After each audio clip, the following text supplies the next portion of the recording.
गांव है, वहाँ रहने वाला हूँ मैं। और 2006 से हम किसान पाठशाला चला रहे हैं, फार्मर एजुकेशन सिस्टम। जो किसान नए हैं, जो पहली बार चेहरा देख रहे हैं, वो अपने स्मार्टफोन पर किसान पाठशाला लिखेंगे तो मेरी सारी जानकारी आएगी। हम पूरे भारत में कहाँ कहाँ काम कर रहे हैं, कम से कम मिनिमम 12 राज्यों में हम केले के पौधे, गाइडलाइन और मार्केट पर काम कर रहे हैं। टिश्यू कल्चर लैब है हमारा रेवा का, जहाँ हम पौधे बनाते हैं और पूरे भारत में सप्लाई करते हैं। और पूरे भारत का सबसे महंगा पौधा हमारे पास है, 27 रुपये का एक पौधा है, जिसको हम बोलते हैं किसान को कि एक ही बार लगाना है जीवन में। कितनी बार? एक ही बार। आगे पौधा खरीदने की आवश्यकता नहीं है। तो वो इस तरह की कुछ कुछ टेक्निकों पर हम काम करते हैं। जब हम कनेक्ट होंगे थोड़े अच्छे से ज़्यादा, तो आपको समझ में आएगा कि बलराम किस किस दिशा में काम कर रहे हैं। अभी हम जो चर्चा करने वाले हैं वो, मुझे पौधे का कोई मतलब नहीं है, मुझे कंद से कोई मतलब नहीं है। मुझे मतलब है क्या हम केले की खेती कर रहे हैं और उसको किस सुंदर दिशा में और कर सकते हैं, ताकि हमारे गांव में ज़्यादा से ज़्यादा रेट मिल सके। इस उद्देश्य को लेकर मैं चर्चा चालू करूंगा। तो आपके अगर कुछ प्रश्न हैं तो पहले वो मुझे दिखाएंगे कि क्या क्या प्रश्न हैं, तो हम इस चर्चा को और बेहतर तरीके से आगे ले जा सकें। आपकी कुछ है चर्चा केले को लेकर के, जो दिक्कतें हैं? केला सबके पास है ना? सबके पास है। तो कुछ बातचीत करेंगे तो मुझे लगेगा मैं सत्संग करने नहीं आया हूँ, चर्चा करने आया हूँ, ऐसा लगेगा। बंचिंग का ज़्यादा प्रॉब्लम है ये था। किसका? बंचिंग मतलब चिलिंग का। नहीं bunching, bunchy top bunchy top अटकता है, गुच्छा हो रहा है। अच्छा, रेवा का लगाया। पेड़ अटक रहा है ऊपर गर्दन पे। ओके, और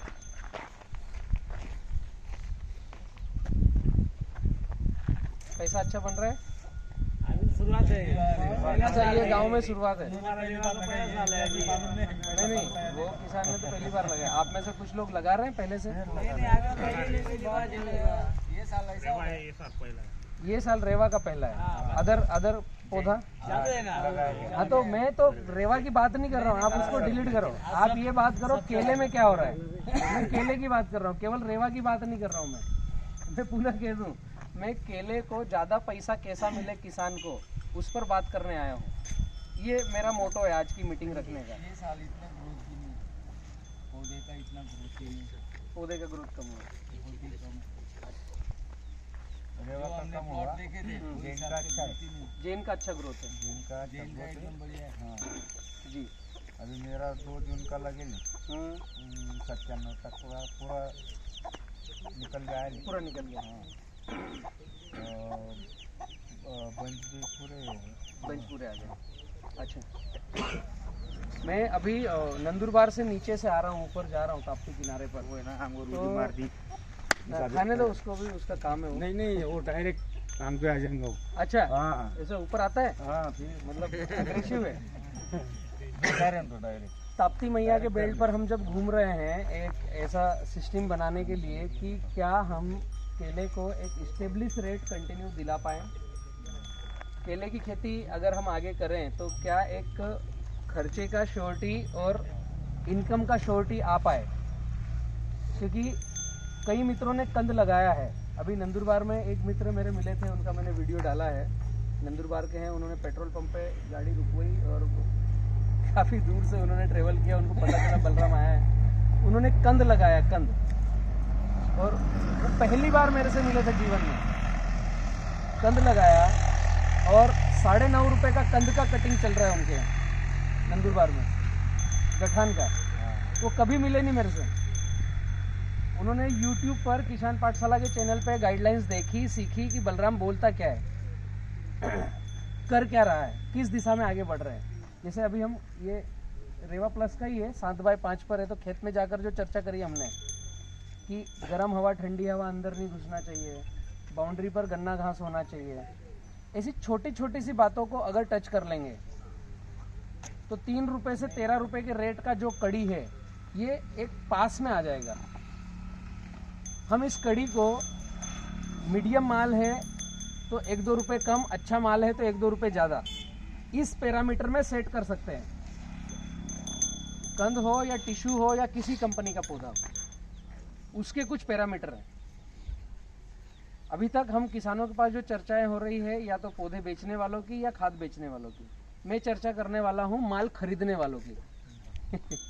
जैसे अन्ना आपके यहाँ से माल खरीदते हैं, तो अन्ना का दुख मैं बताना चाहता हूँ। हमें अन्ना से ज़्यादा पैसा चाहिए, यही है ना हमारा खेती करने का उद्देश्य क्या है, कि हमारे खेत में कोई भी व्यापारी माल लोड करे तो हमें ज़्यादा पैसा कैसा मिले, सरल भाषा में यही हमारी डिमांड है। तो उसके लिए दोनों को समझना पड़ेगा। दोनों में से पहली प्राथमिकता आएगी किसान की। जब जब मैं ऐसा बोलता हूं कि हम किसान को समझना पड़ेगा, तो कुछ किसान जो 20 साल से केला कर रहे हैं, जो किसान 15 साल से केला कर रहे हैं, उनको ऐसा लगता है यार मेरे बाप दादा केले की खेती कर रहे हैं, ये सिखाने आ गए।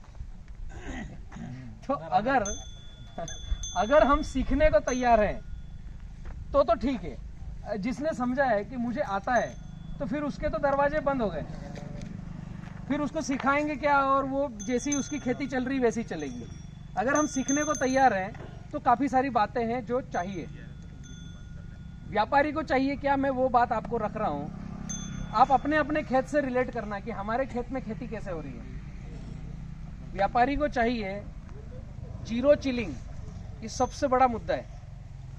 मैंने अभी केला छील के दिखाया ना, तो छीलने के बाद लाल लाल लाल नहीं होना चाहिए, हरा रहना चाहिए। पहली कंडीशन, वो गांठ है या टिश्यू है, वो रेवा है या जैन है या राइजेन शाइन है या सयाद्री है, कौन सी कंपनी, कुछ मतलब नहीं व्यापारी को। उसको छिलका निकालने पर जीरो चिलिंग चाहिए।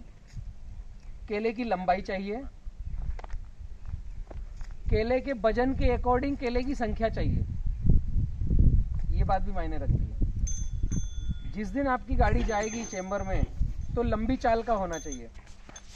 अन्ना ऐसे बोलते हैं ना, लंबी चाल का केला है क्या, मतलब ये व्यापारियों की भाषा है। लंबी चाल समझते हैं आप क्या होता है? दूर तक क्वालिटी क्या? वादा नहीं, वादा तो हो गया लंबा केला। मैं बतलाता हूँ, इसको समझाता हूँ। ये बात हम किसानों को समझने की है, लंबी चाल क्या होता है। एक तो हो गया वादा कि केले की लंबाई, नीचे का केला 7 इंच का चाहिए, ऊपर का 12 इंच 12.5 इंच का चाहिए। सबसे नीचे का केला 7 इंच का नहीं है तो व्यापारी वहां पर वो पंजे को काट कर खेत में छोड़ेगा, अगर उसकी अच्छी जगह गाड़ी जा रही है। अगर लोकल जगह गाड़ी जा रही है तो फिर आपको कम मिलेगा, वो छोटा पंजा भी लेके जाएगा। तो लंबी चाल से मतलब है कि अगर हमारा यहाँ गांव में 1 तारीख को माल कटा और पंजाब गाड़ी जा रही है, तो 3 दिन जाने में लगेगा कम से कम, और कोहरा आ गया, टायर पंचर हो गया तो 4 दिन लगेगा। तो आज गाड़ी लोड हुई तो 4 दिन में पहुंची। हेलो, अगले 4 दिन राइपनिंग चेम्बर के अंदर रहेगा पकने के लिए, फिर 8 दिन हो गए। 8 दिन के बाद 2 से 3 दिन ठेले पे बिकने को लगेगा।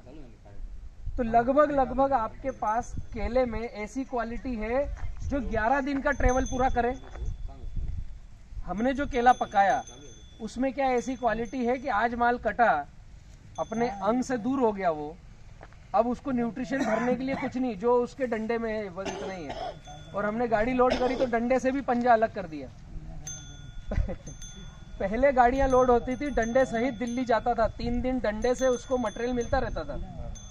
अब आज की गाड़ियां जो लोड हो रही है, अब वो डंडे से भी पंजा अलग हो गया। अब वो पंजे में कितनी छोटी सी गुल्ली है, ऐसी धारी है हल्की सी, आधा इंच की है वो, जिसमें केले टिके हुए हैं। अब उस आधा इंच की गुल्ली में वो जो मांस बचता है आधा इंच का, उसमें इतना मटेरियल है कि ये केला 11 दिन टिकेगा। पहली कंडीशन, इसको बोलते हैं लंबी चाल, टिकना। ठेले पे जब केला जाता है तो यहाँ से झड़ना नहीं चाहिए, काला नहीं गिरना चाहिए।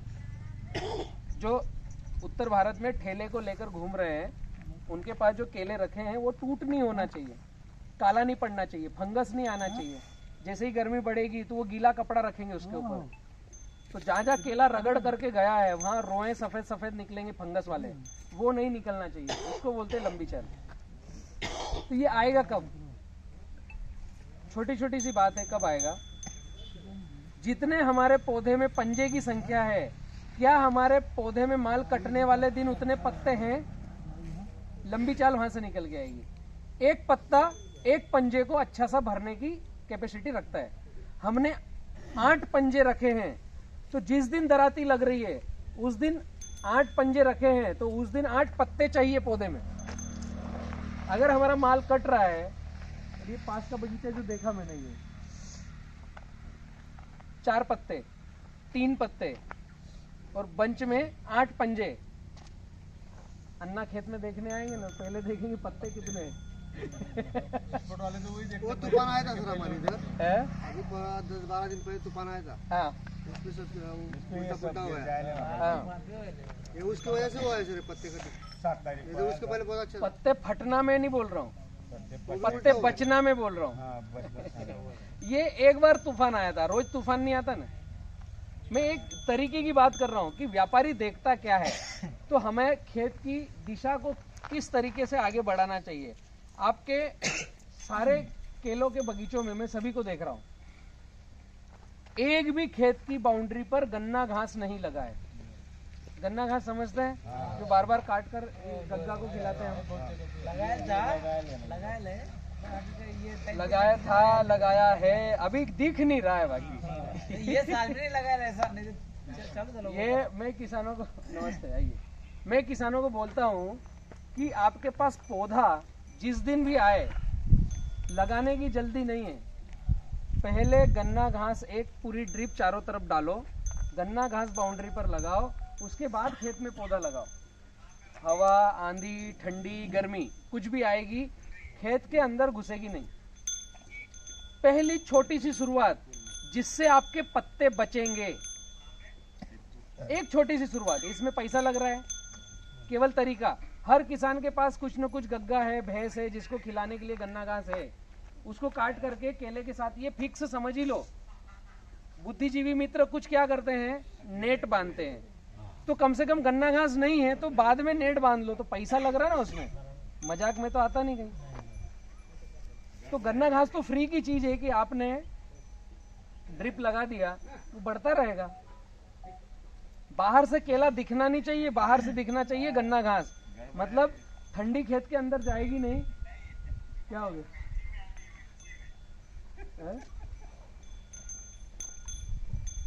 कट नहीं रहेगा, कट नहीं रहेगा। अच्छा जी, ऑफिस में अच्छा 26 जनवरी मना रहे हो बी किसान ऑफिस में, हम इधर किसानों के साथ मना रहे हैं। Thank you. छोटी छोटी सी बातें हैं, इन बातों को हम किसानों तक पहुंचाना चाहते हैं और एक केला कमेटी के हिसाब से ग्रुप बना रहे हैं। अगर आपका गांव इकट्ठा होकर एक दिशा में चलने को तैयार है तो यहाँ का भी ग्रुप बन सकता है। ग्रुप के अनेक फायदे हैं, ग्रुप बनने के अनेक फायदे हैं। शुरुआत हो सकती है कि आज हमारे पास जो भी कंपनी का पौधा हो जिसमें फ्लावरिंग आ रही है, जिसमें फ्लावरिंग आ रही है, उसको सही तरीके से फ्रूट केयर क्या किया जाए, उसमें ठंडी ना लगे। जैसे अभी ये बगीचे में एक्सपोर्ट ने फ्लावरिंग करी है तो बाउंड्री के केवल पौधों पर बेगिंग लगाया है, लेकिन वो अधूरा सत्य है। अधूरा सत्य समझ में आता है? लॉलीपॉप, आधी डाढ़ी बनाना। आपने अगर महाभारत देखी हो, देखी है सबने महाभारत? उसमें अश्वत्थामा था, द्रोणाचार्य का लड़का, जिसको यहाँ मणि लगी हुई थी और उसको अमरता का वरदान है कि उसको कोई मार नहीं सकता, अश्वत्थामा को कोई मार नहीं सकता। और द्रोणाचार्य से कोई लड़ नहीं पा रहा था क्योंकि द्रोणाचार्य अग्रेसिव थे, बहुत अगुवाई कर रहे थे। अब द्रोणाचार्य की गांडीव छुड़ाना और उसको ठंडा करना, तो उसके लड़के के नाम पर चीटिंग किया गया। ये कृष्ण की सब लीलाएं हैं, कृष्ण जी की लीलाएं हैं। तो क्या किया गया, युधिष्ठिर, जो धर्मराज युधिष्ठिर जी हैं, वो धर्मराज बोलते हैं उनको, कि उनके जबान से जो बोला गया कभी झूठ नहीं उन्होंने बोला, सत्य बोला। तो धर्मराज युधिष्ठिर ने क्या बोला, अश्वत्थामा मारा गया। अभी ये बात नहीं बोली कि नर या कुंजर, मतलब अश्वत्थामा एक हाथी का नाम था उसको भीम ने मारा, अश्वत्थामा मारा गया। तो ऐसे आदमी के मुख से बुलवाया गया जिसकी बात अटल सत्य है, जिसको कोई भी सुनेगा। तो जो द्रोणाचार्य है उनको लगा मेरा पुत्र मर गया, इसको बोलते हैं अधूरा सत्य। सत्य है, लेकिन सुनने वाले ने क्या एक्सेप्ट किया ये गड़बड़ है। द्रोणाचार्य ने समझा मेरा लड़का मर गया, बोलने वाले ने झूठ नहीं बोला, उसने बोला कि अश्वत्थामा मारा गया, वो तो हाथी मरा, हमने बोला ही नहीं लड़का मरा। हमने तो फ्रूट केयर किया है, बेगिंग लगाई है, देखो बाउंड्री पर बेगिंग लगाई है, कहाँ ये कौन बताएगा, खेत के अंदर चाहिए ना। हमारे बड़वानी में कुआं करके एक गांव है ठिकरी के पास, वहां पर इधर से कुछ मित्र फ्रूट केयर करने जा रहे हैं आपके नंदुरबार तरफ से, तो 17 रुपए पौधे का खर्चा है फ्रूट केयर का, 17 रुपए पौधे का, उसमें बेगिंग नहीं है, बाउंड्री पर बेग लगा रहे हैं। तो फिर अंदर पौधे को ठंड से कौन बचाएगा? तो मेरा मतलब है अंदर बेग हो या बाहर बेग हो, ठंड से बचाना है तो बाउंड्री पर गन्ना घास चाहिए, पहली शुरुआत। बेगिंग अच्छी बात है कि स्वेटर का काम कर रही है, लेकिन हमारे केले को ठंड से बचाएगा कौन? कुछ न कुछ आड़ चाहिए कि गर्म हवा ठंडी हवा अंदर न जाए। आगे आ जा, बालकनी में दिक्कत आएगी। ऐसे छोटी छोटी सी बातें समझना पड़ेगी कि हमें क्या करना है, व्यापारी को चाहिए क्या। तो अगर हम एक यूनिटी बना करके आगे चल रहे हैं, तो बी किसान ग्रुप एफपीओ बना करके आगे बढ़ रहा है। एफपीओ समझते हैं, फार्मर प्रोड्यूसर ऑर्गेनाइजेशन, हम किसानों का संगठन। हमने गुजरात में कहीं समझा है, वहाँ पर बहुत सारी केला मंडलियाँ बनी हुई है। मंडली, मैं आप लोगों के बीच में क्यों बात करने आया हूँ, मैं उसको थोड़ा सा रखना चाहूँगा। केला मंडली, किसानों का संगठन, वो केवल केले के किसान हैं। तो हम जिस गांव में हैं उसी गांव के किसान चाहिए, आस पड़ोस के नहीं चाहिए, वो दूसरी मंडली बनाएंगे उनका। हम जिस गांव के हैं उसी गांव के भले 15 किसानों ने केला लगाया तो 15 को इकट्ठा होना है, अगर 7 किसानों ने केला लगाया तो 7 को इकट्ठा होना है। तो उस गांव में पहली शुरुआत खेती एक जैसी होगी। उसका छोटा सा कारण है, अभी एक के यहाँ 7x5 पे है, किसी के यहाँ 5x7 पे है, किसी के यहाँ 5x6 पे है, किसी के यहाँ 5 साढ़े 5 पे है। तो सभी के ग्राफ अलग हो गए। तो जब माल की कटन आएगी तो उनके फल की क्वालिटी अलग अलग आएगी। अभी हमने अन्ना के साथ बात करी ऑफिस में, वहाँ होटल में बैठ करके मैंने बोला, अन्ना जम्मू कश्मीर हमको एक ट्राला 20 टन का डेली भेजना है, क्या करना पड़ेगा? तो एक तो अन्ना का निकल के आया कि स्किल लेबर नहीं है, उनको सिखाना पड़ेगा या बाहर से लेबर चाहिए। दूसरी परेशानी ये है कि एक ही बाग से 20 टन हर रोज निकलना संभव नहीं, ऐसा है ना अन्ना? मतलब एक गांव से तो निकल सकता है, एक बगीचे से नहीं निकल सकता। जब एक बगीचे से एक गाड़ी बन के नहीं जाएगी तो फिर वहां जो राइपनिंग चेम्बर में जाएगा, वो जो माल पकेगा उसमें कलर क्वालिटी अलग अलग आएगी। हो सकता है एक मल्ले का हल्दी पीला कलर आ गया, दूसरे मल्ले का पीला कलर आने में या तो जल्दी कर लेगा या लेट हो जाएगा, वो हरा पीला हो गया। तो जब ठेले वाला माल लेता है वो चेम्बर से दरवाजा खुलने के बाद, तो वो कैरेट में अगर 2 हरे पंजे हैं तो उठा के बाहर रख देता है। हरा नहीं चाहिए उसको, पीला पीला चाहिए, पीला लेगा, हरा बाहर रख देगा। अब उस 20 टन की गाड़ी में 3 मल्ले का माल अगर भरा है, 7 टन 12 टन 2 टन ऐसा कुछ भरा है, तो वो हो सकता है 7 टन का अलग आए, 12 टन का अलग आए, 2 टन का अलग आए, तो वो व्यापारी एक्सेप्ट नहीं करेगा। फिर वो अगली बार बोलेगा नहीं, इधर सिरपुर से माल नहीं लेना, यहाँ कलर की प्रॉब्लम है। तो ये प्रॉब्लम ना आए, और ये क्यों चाहिए? अगर यहाँ से हम 10 टन की गाड़ी भेज रहे हैं, 10 टन की गाड़ी भेज रहे हैं तो उसमें भाड़ा लगता है 6.5 रुपए किलो उत्तर भारत का। हम 20 टन की गाड़ी भेजेंगे तो 5 रुपए किलो भाड़ा लगता है। ज्यादा माल जाएगा बड़ी गाड़ी में तो उसका ट्रांसपोर्ट सस्ता गिरता है, कम माल जाएगा लंबी दूर तो ट्रांसपोर्ट ज्यादा महंगा लगता है। व्यापारियों का ये कहना है कि भैया आप बड़ी गाड़ी में रोज हमको माल दो, डेली। जैसे हम किसानों को माल पका करके बेचने की बहुत जरूरत है, हमें आजीविका चलाना है, ऐसे ही जिन्होंने चेम्बर लगा के रखे हैं, जिनके राइपनिंग चेम्बर है उत्तर भारत में, जो माल पका के बेचते हैं, उनको डेली गाड़ी चाहिए और क्वालिटी वाली चाहिए। वरना क्या होता है, एक चेम्बर जो 12 टन की गाड़ी पकाता ना, उसका एक महीने का 40,000 का बिजली बिल आता है। अब आप उसमें एक गाड़ी पकाओ या 30 गाड़ी पकाओ एक महीने में, बिल एक मिनिमम बिल फिक्स है। आपका 30 दिन का जो कैलेंडर है उसमें 30 गाड़ी रोज की पकाओ तो भी 40,000, और 5 गाड़ी पकाई तो भी 40,000। दूसरा, वहां पर उनको 4-5 लेबर रखना पड़ती है कि गाड़ी आई तो उसको खाली करना, उस केले को धोना, उसको कैरेट में रखना, उसको अंदर रखना, फिर ठेले वाला लेने आए तो बाहर देना। तो एक चेम्बर में लगभग 5 से 6 लेबर रहती है पर डे की। अब एक गाड़ी जाएगी तो भी 6 लेबर का पैसा वही है महीने का, और 30 गाड़ी जाएगी तो भी वही है महीने का। तो जितनी हम किसानों को आवश्यकता है, रेगुलर पैसे चाहिए, इतनी व्यापारी को अपने से ज्यादा आवश्यकता है। रोज गाड़ी चाहिए, नहीं तो उसका जो बिल चल रहा है, मीटर चल रहा है, वो चल रहा है, वो पैसा उसको लगना है, लाख रुपए महीने का लगना है, वो फिक्स है। वो 5 गाड़ी में लगाए या 30 गाड़ी में लाख रुपए लगाए, 30 गाड़ी में लगाएगा तो बढ़ जाएगा। तो उनका कहना क्या है, आप जहां से गाड़ी भरो वो भले 50 बगीचे से भरो, कलर एक जैसा आना चाहिए। उसके लिए हमको क्या करना पड़ेगा, हमको अगर हम इस गांव में तय करते हैं कि हम 5x6 पे लगाएंगे, तो फिर बलराम कितना ही बोले छोड़ दो, आप मिलकर 5x6 पे लगाओ, क्योंकि सभी का खेत एक जैसा ग्राफ बना तो 3 टन इसके यहां से, 5 टन इसके यहां से, 10 टन इसके यहां से भरकर गाड़ी जा सकती ना।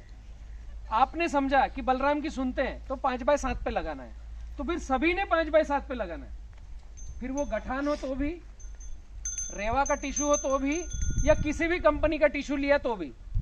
मतलब मैं कहना चाहता हूं खेती का तरीका एक जैसा होना चाहिए, तो हमारे गांव से लोडिंग साइजेबल होगी और मार्को लगेगा। गांव का नाम मैं भूलते जाता हूं, क्या नाम है? सिंगावे। हम सिंगावे का मार्को बना सकते हैं, जैसे अभी तरडी का मार्को बन गया है। क्यों बना है? वो किसानों ने इकट्ठे होकर चर्चा करी, हम एक दिशा में खेती करेंगे, एक जैसी खेती करेंगे, तो कोई भी व्यापारी जाएगा तो सभी के खेत में माल की क्वालिटी एक जैसी मिलेगी। अभी किसी ने पैसे खर्चे करने की क्षमता अगर 30 रुपए खोड़ की है तो उसका 25 इंच का तने बनेगा, उसके यहाँ 22 किलो की बजाय 15 से 17 किलो माल आएगा। किसी की कैपेसिटी 50 रुपए खर्चा करने की है तो उसके यहाँ 20-22 किलो का बंच आएगा। तो वजन अलग अलग हो सकता है हमारे जेब के हिसाब से, लेकिन खेती का तरीका, ग्राफ क्या होना चाहिए, खेत के चारों तरफ गन्ना घास होनी चाहिए, ऐसी बातें छोटी छोटी सी है। सारी बातों को अगर हमने टच किया तो एक दिशा में हम सिंगावे का मार्को बना सकते हैं, और कोई भी व्यापारी यहाँ पर पहले आ सकता है कि यहाँ का माल खराब नहीं निकलेगा, एक जैसा माल आएगा। तो हम अन्ना से माल कटाएं, बलराम से माल कटाएं, या किसी भी कंपनी वाले से माल कटाएं, या डोमेस्टिक जो और भी यहाँ पर व्यापारी हैं उनसे माल कटवाएं, जैसी हमें आवश्यकता है वैसे ही व्यापारी को आवश्यकता है। ये बात आप समझ लो। हम अभी किसान क्या समझ रहे हैं, 2 महीने से भाव नहीं है, ये केला जल्दी जल्दी कट जाए, अगला मेरे को लगाना नहीं है। ऐसा समझ रहे ना। किसी व्यक्ति ने बुकिंग कर रखी है तो वो सोच रहा है ये पैसे वापस देगा कि नहीं देगा, मैं बुकिंग कैंसिल करा लूं। ऐसा हो रहा है ना। हकीकत क्या है पता है, फर्टिलाइजर का भी रेट ज्यादा बढ़ गया है, रेट भी बढ़ गया है, रिस्क भी हो गया है। तो हम जिस महानुभाव से ज्ञान ले रहे हैं, हम अगर बलराम से ज्ञान ले रहे हैं तो आपको क्या करना चाहिए, इकट्ठा, फिर मैं बोल रहा हूँ इकट्ठा होना पड़ेगा। तो हम सिंगावे इकट्ठा हो जाए और जिस आदमी से ज्ञान ले रहे हैं उसको सामने बिठाएं। बलराम भाई, हम आपकी गाइडलाइन पर चलना चाहते हैं, हमारा बजट क्या होगा और हमको मिलेगा क्या, पहले ये क्लियर कर। तो बलराम ने जो गाइडलाइन बनाई है, 2.5 रुपए किलो का खर्चा आएगा और 5 रुपए में कम से कम बिकेगा, ये मिनिमम है। मैक्सिमम जो मार्केट रेट होगा वो 5 के नीचे नहीं आएगा। ये बलराम की रेसिपी है। आप अगर किसी और एग्रोनॉमिस्ट को अच्छा मानते हो तो उसको सामने बिठाओ, भैया आपकी गाइडलाइन का खर्चा क्या है, इससे ऊपर 1 रुपया नहीं है हमारे पास, पहले दिन बता दे। पर पौधे का, पर खोड़ का खर्चा क्या है, उससे भी डीपली जाना हो तो पर किलो प्रोडक्शन कास्ट क्या है, उत्पादन का खर्चा क्या है। क्योंकि 2.5 रुपए किलो हमने पकई से ज्यादा दिया तो फिर हम आंदोलन करेंगे कि हमको रेट नहीं मिल रहा है। तो आंदोलन से कभी पैसा मिलता नहीं। पैसा मिलेगा हम क्या पैरामीटर पर खेती कर रहे हैं। तो अगर हम ग्रुप में एकजुटता होकर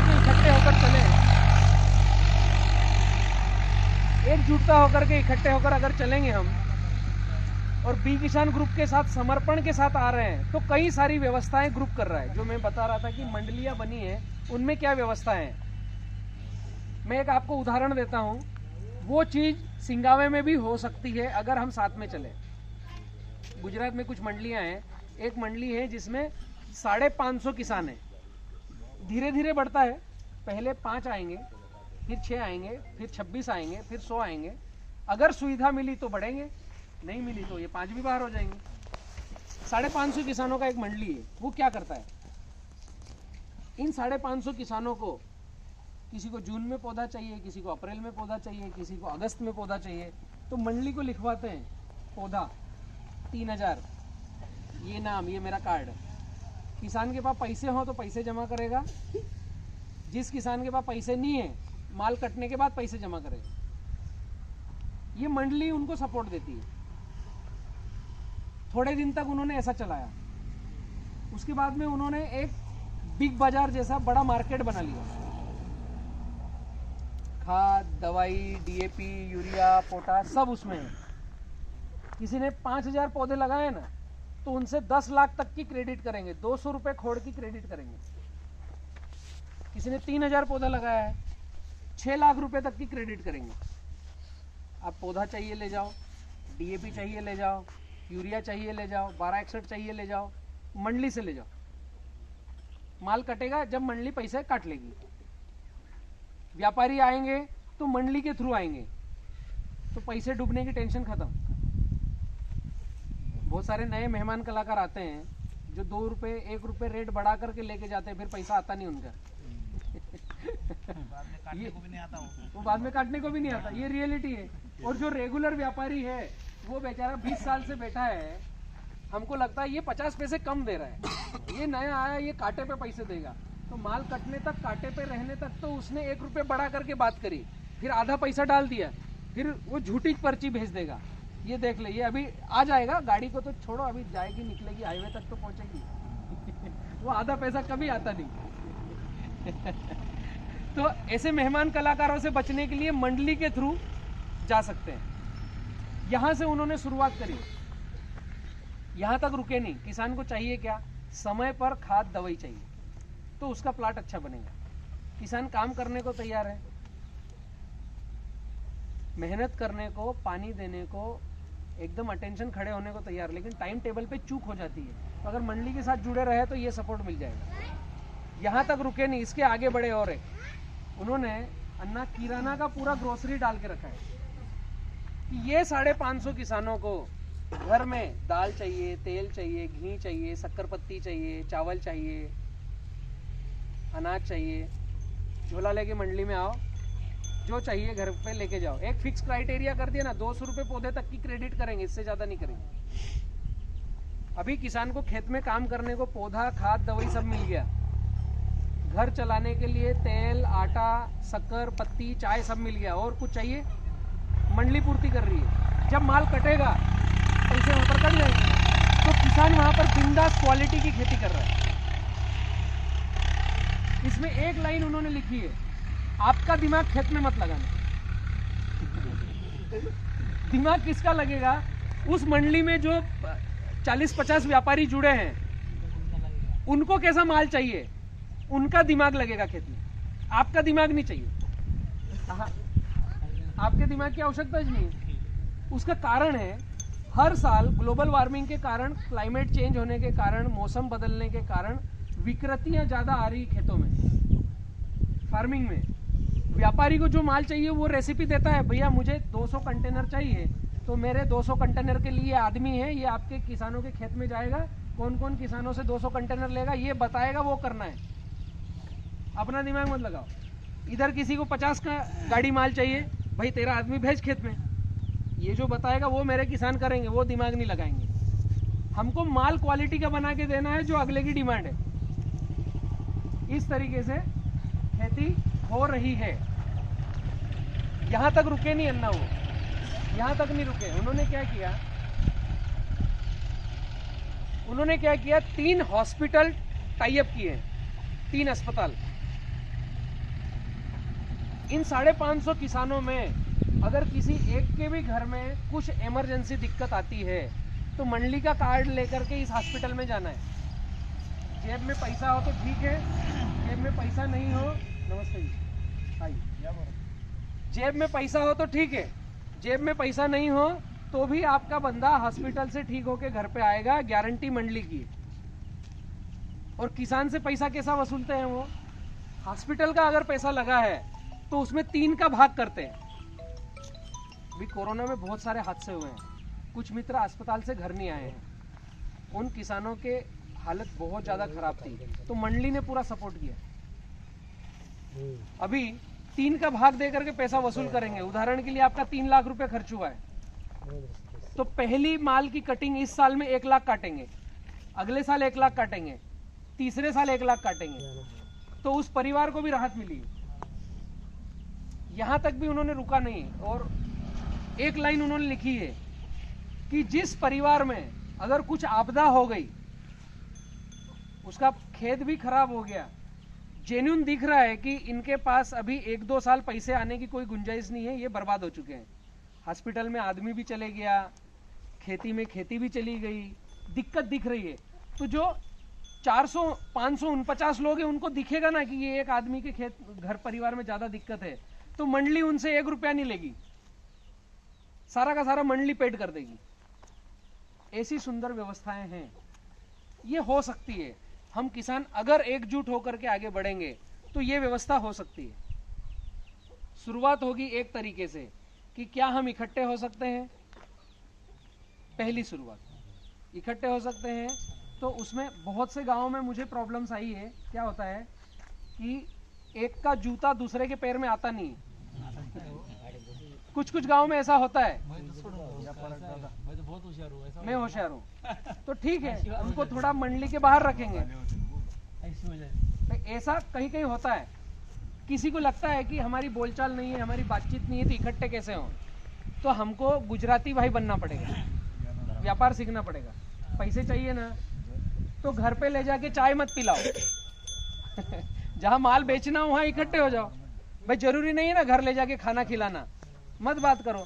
जो एक व्यक्ति तो ऐसा होता है कि जो ए टीम से भी बात करता है और बी टीम से भी बात करता है, उसको बीच में रखो। हमको क्या जरूरी है कि दोनों आपस में बात करें, और व्हाट्सएप पर अपनी अपनी बातें लिख दो, सबको पता चलती है, वो ग्रुप पे डाल दो। तो अगर हम इकट्ठा होकर के एक दिशा में गमन करें, एक जैसी खेती करें, तो सारी बातें संभव है। 365 दिन केला बिकता है। एक भ्रांति हमारे पास क्या है कि हम केवल मार्च अप्रैल में लगाएंगे या केवल हम मई में लगाएंगे। अभी सिरपुर के चौराहे पे जाओगे तो 365 दिन किसी भी दिन चले जाओ, केला बिक रहा है ना ठेले पे, खाने वाला तो खा रहा है ना। दिक्कतें कहाँ आती है कि हमारे यहाँ केवल अन्ना, यहाँ पर कब कब कटिंग आती है? फरवरी से जून तक। तो ये जो 6 महीने हैं, इन 6 महीनों में आपके यहाँ से माल निकला। अभी जुलाई, अगस्त, सितंबर, अक्टूबर, नवंबर, दिसंबर 5 महीने माल निकला। ये 7 महीने व्यापारी कहाँ जाएगा? तो अन्ना को छोड़ करके बड़वानी जाएगा या जलगांव जाएगा या आंध्रा जाएगा। तो अन्ना की पीछे की जो 10 गाड़ी थी उसका माल अटक गया ये रियलिटी है। उस व्यापारी को जो उत्तर भारत में बैठा है, जो एक्सपोर्ट कर रहा है, उसको तो रोज गाड़ी चाहिए, पर डे गाड़ी चाहिए। मैंने अभी होटल में अन्ना को यही बोला कि आप 20 टन का ट्राला पर डे दे सकते हो तो मैं आपका एक व्यापारी से एग्रीमेंट कराता हूँ, एडवांस चेक दिला देता हूँ। पैसा नहीं, चेक है। पैसा तो कब मिलेगा? जब माल जाएगा, जब डलेगा। तो अन्ना बोलते हैं मेरे यहाँ तो फरवरी से जून तक ही मिलता है। अब वो व्यापारी अन्ना से डील कैसे करे? वो तो उस आदमी से डील करेगा ना जो 365 दिन गाड़ी दे। जो अच्छे लोग हैं, जो पैसा डुबाते नहीं हैं, वो ऑन पेपर पे आने को तैयार है, लेकिन माल की चाल 365 दिन। तो एक ये भी हमें बात रखना पड़ेगी कि अगर बलराम आप 365 दिन हमसे माल खरीद सकते हो तो हम फरवरी में भी लगाएं, मार्च में भी लगाएं, अप्रैल में भी लगाएं, जून में भी लगाएं। 365 दिन की चाल बनाओ। भाई केले जैसी और कोई फसल है जिसमें आज का कल होगा तो चलेगा, 4 मजदूर कम होंगे तो चलेंगे, एक बार लगा करके राजा काम है, हम 4 दिन शादी में जा सकते हैं। ये केवल केले में संभव है, दूसरी फसलों में है संभव? केले को छोड़कर पपीता लगाओ, आज बिकी जी नहीं रहा है। पपीता छोड़कर मिर्ची लगाओ, वायरस ही बहुत आ रहा है। मतलब किसानों की अभी इतने सारे मेरे पास प्रश्न आते हैं कि बलराम भाई हम फसल कौन सी लगाएं, ऐसा ये बहुत बड़ा प्रश्न है। आपके पास है क्या ये प्रश्न? आप भी सोच रहे होंगे ना कि अगली फसल लगाऊं कौन सी। भाई लॉकडाउन तो सभी फसलों को असर कर रहा है। मक्का लगाई हमने तो मक्का यहाँ से यहाँ तक लाने में 4 स्प्रे चाहिए। पहले 5 साल पहले कभी सोचा था कि मक्का में कोई दवाई डालेंगे? तो ऐसी विडंबना है तो हर फसल के साथ है। तो हम अगर सोच रहे हैं कि 1.5 महीने पहले भाव कम था, तो वो भाव कम था एक्सपोर्ट बंद होने से। एक्सपोर्ट बंद होने से भाव कम था।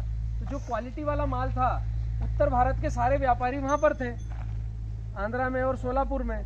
माल तो रोज बिक रहा था, माल तो रोज बिक रहा था, लेकिन एक्सपोर्ट बंद हुआ तो आंध्रा और सोलापुर से जो कंटेनर बन रहे थे वो बंद हुए। वहां का माल बचा तो वो माल गया उत्तर भारत में, वो माल उत्तर भारत में गया। तो हमारे यहाँ ताप्ती बेल्ट पर जो 2 नंबर का माल है, ये 1 नंबर नहीं है। हमें लगता है कि मैं बहुत अच्छी मेहनत कर रहा हूँ। ये दूसरे नंबर पे, दूसरे पायदान का माल है। ये जो दूसरे पायदान का माल है, फिर उन्होंने 1 नंबर का लेना पसंद किया, दूसरे नंबर का माल लेना पसंद नहीं किया, तो हमारा रेट कम हो गया। जब क्वालिटी का माल 7 रुपए में मिल रहा है, तो बिना क्वालिटी का माल तो 4 में जाएगा ना। और जिसका बिना क्वालिटी से 1 कदम नीचे है, उनका 2.5 रुपए। फिर हमको ऐसा लगता है कि बोर्ड गलत खुल रहा है और हमारे 2.5 रुपए में शोषण किया जा रहा है। तो शोषण जैसा कोई शब्द नहीं है। हमको केवल किसान को खुद के गिरेबान में झांकना है। ये बात मेरी कड़वी है। कुछ कुछ किसान हर्ट होते हैं कि बलराम भाई आप हमेशा हमको सिखाने को तैयार होते हो। जिसने सीखने को अग्रणी हो गया ना कि हाँ मैं ढूंढने को चाहता हूँ मेरी गलती क्या है, मैं सीख सकता हूँ, उसके यहाँ ही काम सही होगा। जिसने सीखने को बंद कर लिया, दरवाजे बंद कर लिए, उसके यहाँ तो कभी कुछ होने वाला है नहीं, गड़बड़ी है। तो ग्रुप बना सकते हैं हम, एक दिशा में आगे बढ़ सकते हैं। और जो व्यक्ति मेरी विचारधारा से चलना चाहे, हम एक केला कमेटी के नाम से स्टार्टअप ले सकते हैं। आगे अभी हम छोटी छोटी शुरुआत कर रहे हैं। जिनके यहाँ फ्रूट केयर हो रहा है उनको बैगिंग अवेलेबल करा रहे हैं पूरी। वो रेवा का पौधा हो कि गठान लगा हो कि किसी भी कंपनी का हो, अगर वो आदमी ग्रुप में इकट्ठा होकर के चल रहा है, एक साथ आकर के चल रहा है, तो उसको फल आने के बाद क्या गाइडलाइन चाहिए, वो गाइडलाइन पूरी और उसका मटेरियल पूरा फ्रूट केयर का। जिसके पास पैसे हो वो पैसे जमा करके ले ले, जिसके पास पैसे नहीं हो माल कटेगा जब हम ले लेंगे, जाएगा ग्रुप के थ्रू। इस तरीके से हम इकट्ठा हो सकते हैं। आने वाले समय में जिनको पौधा लगाना है, खेती करना है केले की, क्या हुआ तो निकलना था, ठीक है ना। किसानों के बीच में हो क्या रहा है पता है? जब जब 2 रुपए 3 रुपए का रेट आता है, तब तब नए किसान या जो उतार चढ़ाव नहीं झेल पाते हैं, वो बोलते हैं अब केला नहीं लगाऊंगा, बाहर होते हैं। और जो किसान 50 एकड़ का, 25 एकड़ का, 80 एकड़ का केला लगाते हैं, वो जब जब 2 रुपए का भाव होता है तब तक केला बढ़ाते हैं। ये रियलिटी है। वो हमसे टिश्यू कल्चर वालों से पूछते हैं बुकिंग का क्या चल रहा है, कैंसिल हो रही है या ऑन में है। जैसे हमने बताया कि बुकिंग नहीं हो रही भाई, बुकिंग है तो कैंसिल हो रही, तो वो ज्यादा लगाते हैं। क्योंकि जब जब डाउन जाएगा तो अगला साल अप होगा। हम नए किसान क्या करते हैं, या नए बच्चे जो आते हैं वो क्या करते हैं, अभी 17 रुपए में गाड़ी कट रही है, मेरे को केलाज की खेती करना है। अरे अगले साल मरने वाला है, सभी केला लगा रहे हैं। लगाना कब चाहिए? अभी 2 रुपए की गाड़ी कट रही है, हाँ कोई लगा नहीं पाएगा। ठंडा ढीला, जिसके पास पैसे का फ्लो नहीं, वो बाहर होने वाला है। मतलब छटनी हो रही है, जो दम रख सकता है वो चलेगा। मतलब अगले साल रेट अप होने वाला है। उल्टा है, क्रॉस कनेक्शन है। और केले को समझोगे ना तो 1 साल देगा आपको झकास पैसा, अगले साल एवरेज देगा, तीसरे साल जितना खर्चा किया उतना आएगा, और चौथे साल घर से लेके जाएगा। ये केला नहीं, कोई सी भी फसल देख लो, ऐसा चक्र चलता है। और कोई बेचारा ऐसा अटक जाता है, इस साल लगाया घर से लेके गया इस साल में अटक गया तो उसके पापा भी डांटेंगे, तेरे को बोला था ना केला मत लगाना, पैसे है नहीं अपने पास, कर्जा करवा रहा है, परिवार भी डांटेगा, मामा बोलेगा ये सुनने नहीं देगा, ये भांजा बिकवाएगा मेरे को भी और खेत को भी। तो ऐसी गड़बड़ी होती है कि जिस साल अटकना था उसी साल किसी की किस्मत में भौरा रहता है, ऐसे सिर पे रहता है ऐसा तो वो बेचारा अटका तो अगले 2-3 साल फिर नहीं लगाएगा। और जैसे ही वो बाहर हुआ फिर कमाई चालू, फिर हिम्मत करके चौथे साल वापस आएगा तो आउट हो जाएगा। तो ये रियलिटी है, हम देखने की चेष्टा करो हो क्या रहा है। तो केले में लगातार बने हुए रहना पड़ेगा। 4 साल का परता निकालोगे ना, कोई सा डाउन, कोई सा मीडियम, कोई सा अच्छा, 8 रुपए किलो के नीचे रेट का परता जाता नहीं। कभी 4-5 का गया, 3 का गया, कभी 10, 12, 14 का गया। एवरेज परता बैठेगा आपकी सारी खेती का 8 रुपए का। ये फिक्स मैंने सारे R&D करके रखे हैं। 2010 से अभी मैं 22 तक केला ही कर रहा हूँ पूरे भारत में तो ये सारे आंकड़े हैं मेरे पास, इसलिए बोल पा रहा हूँ। आप घर पे बैठ करके आंकड़े निकालना, पिछले साल क्या भाव बिका, पिछले साल क्या बिका, उसके पिछले क्या बिका। 8 रुपए का रेट पड़ता बैठेगा। अब हमको समझना है कि हमारा खर्चा कितना हो और एक श्योर इनकम। तो आप लोग चाहो तो ग्रुप में ऐड हो सकते हो, जिनको आगे केला लगाना हो, जिनके पास 3 महीने में पैसा आएगा, पौधा ग्रुप भेज देगा। जिनके पास ऐसा है माल कटने के बाद पैसा आएगा, पौधा ग्रुप भेज देगा। लेकिन चलना पड़ेगा एक ही दिशा में, एक ही गाइडलाइन में। माल काटेंगे कैसा, हम माल ग्रुप को देंगे कोई जरूरी नहीं। यहाँ के जितने व्यापारी हैं सबको बगीचे में बुलाएंगे, जो ज़्यादा रेट भरेगा उसको माल देंगे। अगर माल नहीं बिक रहा है तो ग्रुप सारा माल काटेगा। बी किसान ग्रुप है वो सारा माल काटेगा, चिंता नहीं, क्योंकि पौधे का पैसा दिया है, फ्रूट केयर का पैसा दिया है तो वसूल भी करना है ना। तो हमको आगे की लाइन पता है, हमको माल किधर भेजना है। लेकिन किसान की पहली प्राथमिकता क्या रहेगी कि यहाँ सिरपुर में कौन ज़्यादा भाव देता है। चारों व्यापारियों को बुलाओ, उनका रेट पूछ लो, फिर बी किसान वाले को बुलाओ, उनका रेट पूछ लो। जो ज़्यादा रेट देंगे उनके साथ हम गाड़ी बनाएंगे। इस दिशा में हम हर गांव में मीटिंग ले रहे हैं। यहाँ पर सिरपुर में अन्ना हमारे साथ में है। इतनी बातों से आपको समझ में आया इकट्ठा होना चाहिए।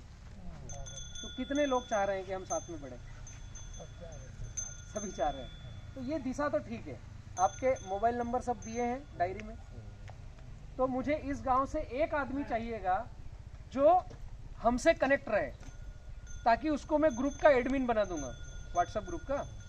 और जिसको लगता है कि अभी बलराम की विचारधारा मुझे थोड़ा और सीखना है, उसको ग्रुप में ऐड करने की जरूरत नहीं, उसको ग्रुप के बाहर रखो। उनको भाई को समझो कि पहले हमें देखो। अगर हम गलत जा रहे हैं तो आपको आने की जरूरत नहीं, अगर हम सही जा रहे हैं तो अगले साल जुट जाना, ठीक है ना। किधर गए गणेश भाई? का इधर गए, पीछे गए है, इधर पीछे गए। हाँ गणेश भाई, एक जन बुला के लाओ ना। नमस्ते, लेट हो गए? हाँ, नहीं अभी बालू गया मेरे को। लगभग चर्चाओं का समापन है। हम एक यूनिटी बना करके आगे बढ़ने की चर्चा कर रहे हैं कि क्या एक गांव एक दिशा में चल सकता है। तो एक व्हाट्सएप ग्रुप बनाते हैं और एक आदमी मुझे ऐसा चिन्हित करो कि मैं गांव में चर्चा करूंगा, जो बलराम भाई की बातें हैं वो गांव में डालूंगा। ऐसा कौन रहेगा?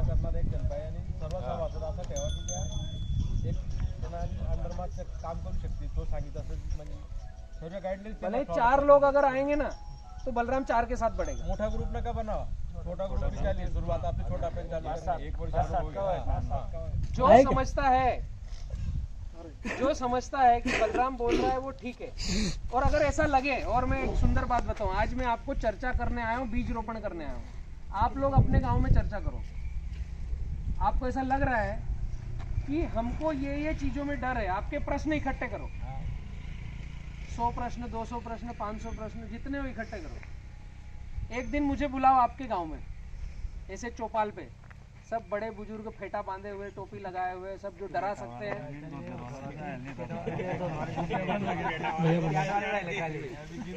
नंबर लिए सबके? हाँ। तो हाँ, ये भैया भी बाद में आए थे, आपका नंबर लिया। तो आपके प्रश्न इकट्ठे करो, आपके प्रश्न सारे रखो।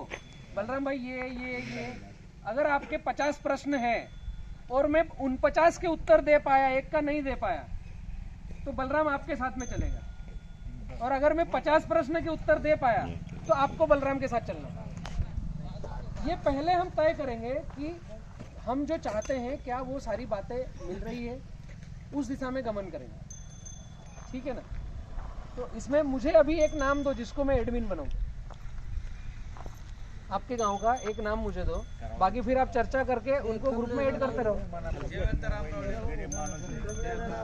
हैं? ठीक है, ओके करो। नहीं